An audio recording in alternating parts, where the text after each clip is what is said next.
This is the most tweeted story of the day. The NFL denies, in these words, in no uncertain terms, that anyone there had seen the viral video of Rice punching his wife in an elevator before Monday when we all saw it. Either they never saw the tape, and they should have, or they really did get the tape, and they looked at it, and now they're lying. It's kind of like the electric chair or the gas chamber. Both stink. I can't think of a place where the NFL plays unless they've suddenly got a game going on in Yemen where you can just punch a lady out like that and get away with it. The NFL really has a problem. In this case, it's clearly business over ethics. Sean Payton said he didn't know anything about it, and Roger Goodell said, I'm suspending you for a year because ignorance is not an excuse. Well, Roger Goodell, you need to swallow that same thing right there, because ignorance is not an excuse. Whether you knew it or not, somebody is lying. If that's how he hit her in public, in that elevator, like he was in a boxing ring, I fear how he treats her in the privacy of their own home. This is a pattern for them. This is not the first time. It's probably just the first time captured on video,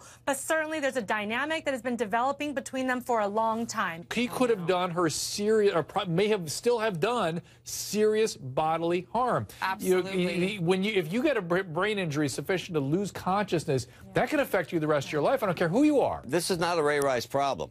It is now, but it's a national problem. 4 women a day die.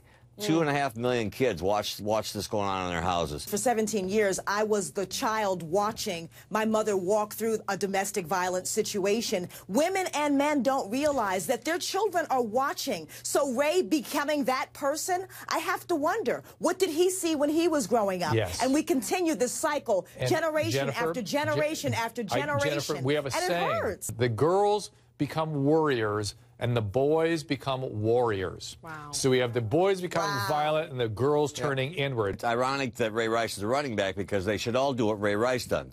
When he gets the ball, he doesn't look back. He runs for cover. Yep. And that's what they should do. A lot of women are being critical of the victim in this case, which I love you ladies. You take the woman that's actually been knocked out and dragged out of an elevator and you blame her. She doesn't see herself as a victim.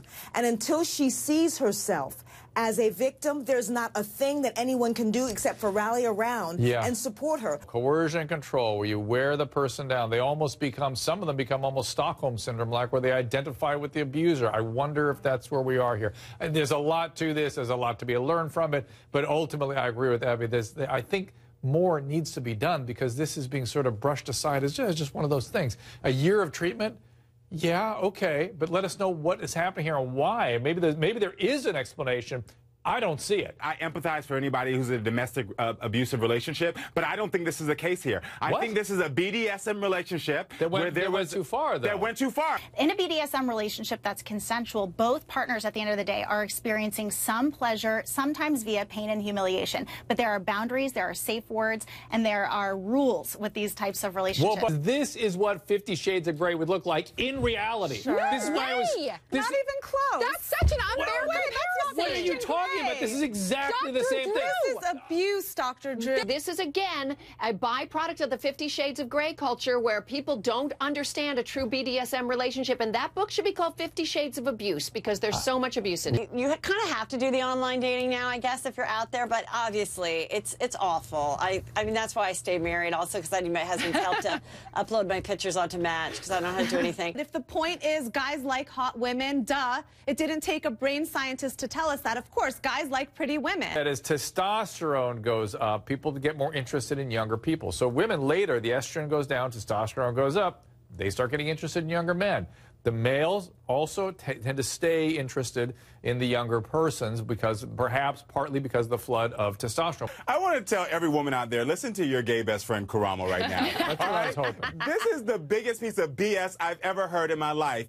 These are little boys looking for little girls, and you should do yourself a favor and go outside right now, do a cartwheel, then pour yourself a glass of wine and sit down and say, thank you, Lord, because you just dodged the biggest bullet, because you don't want any of the men who are in this study. It's not like she was forcing shots down her kid's throat. It was a little sip. I think the stupid thing here was posting it on Facebook. And you have kids in Europe that are given alcohol and wine with their meals. So, you know, as long as she wasn't forcing it down her kid's throat, I don't think this is criminal. If you're going to be an alcoholic, your first drink is in the home, the overwhelming probability. And everyone who out there who says, oh, the Europeans, they teach their kids to drink. They dilute it with water. They start them at 5.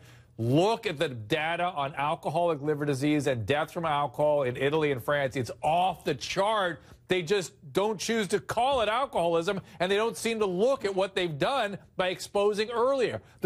Listen, Cromwell, again, I'll give you the floor in a second, but if you take mice of equivalent age in adolescence, like say if you expose them to alcohol, the younger you expose them, the more trouble they're going to have controlling the alcohol consumption later. So it's in other mammals too. So this is not a good thing for kids. You saying it happens to other mammals. Next time you swim with the dolphins, let's not let them drink our margaritas. Because I had no idea about this information either, and I love swimming with dolphins, and I have shared a drink with them before. So I'm sorry, Dr. Drew, I did not know. You shared Dr. Drew. Shame on you. hold on, I got to get my head around something. You shared a drink with a dolphin? No, I'm joking.